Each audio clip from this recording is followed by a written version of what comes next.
বন্ধুরা, আপনাদের সামনে আজকে দেখাবো দেশি আলু দিয়ে কাঁকরোল দিয়ে কিভাবে রান্না করে। লাল লাল করে রান্না করবে, ঝোলের মধ্যে এইভাবে খাইতে পারবেন। আমি এখন পেঁয়াজ কুচি দিয়ে দিলাম। অনেক সুন্দর করে রান্না করবে, তাহলে আমাদেরটা স্কিপ করবেন না, একটু দেখলে ভালো লাগবে রান্নাটা। পেঁয়াজ কুচিটা একটু লাল লাল করে ভেজে নিলাম। এই যে আমরা দেশি আলুটা কাটে নিচ্ছি, কাঁকরোলটা কাটে নিচ্ছি। এখন দেশি আলু এবং কাঁকরোলটা দিয়ে দিলাম।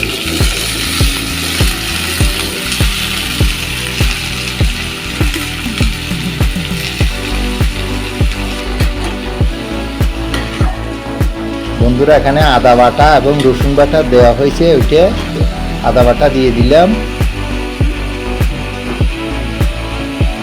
রসুন বাটাটা দিয়ে দিলাম। এখন আমরা একটু নাড়িয়ে দেবো এগুলো। দেশি আলুটা এইভাবে রান্না করে খেলে মাংস লাগে না। পরিমাণ মতো লবণ দিয়ে দিলাম।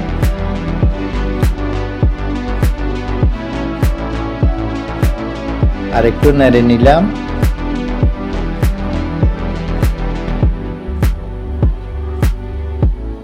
হলুদের গুঁড়ো দিয়ে দিলাম।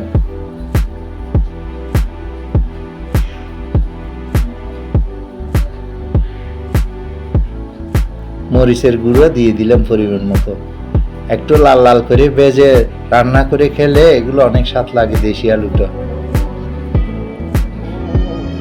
আমাদের মতো করে আপনারা একবার রান্না করে দেখবেন, অনেক ভালো লাগবে।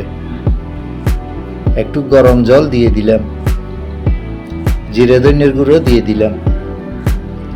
বন্ধুরা, মনে রাখবেন কষাইতে হবে, ভালো করে কষাইলে তরকারিটা স্বাদ চলে আসবে। শুটকি মাছটা দিয়ে দিলাম। এটা এক ধরনের সাগরের শুটকি মাছ। আর একটু গরম জল দিয়ে দিলাম।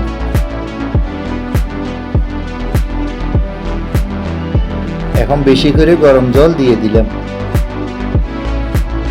10 থেকে 15 মিনিট রান্না করতে হবে।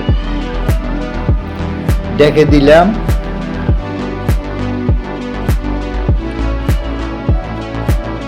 বন্ধুরা, দেখেন আমাদের কত সুন্দর একটা কালার চলে আসছে।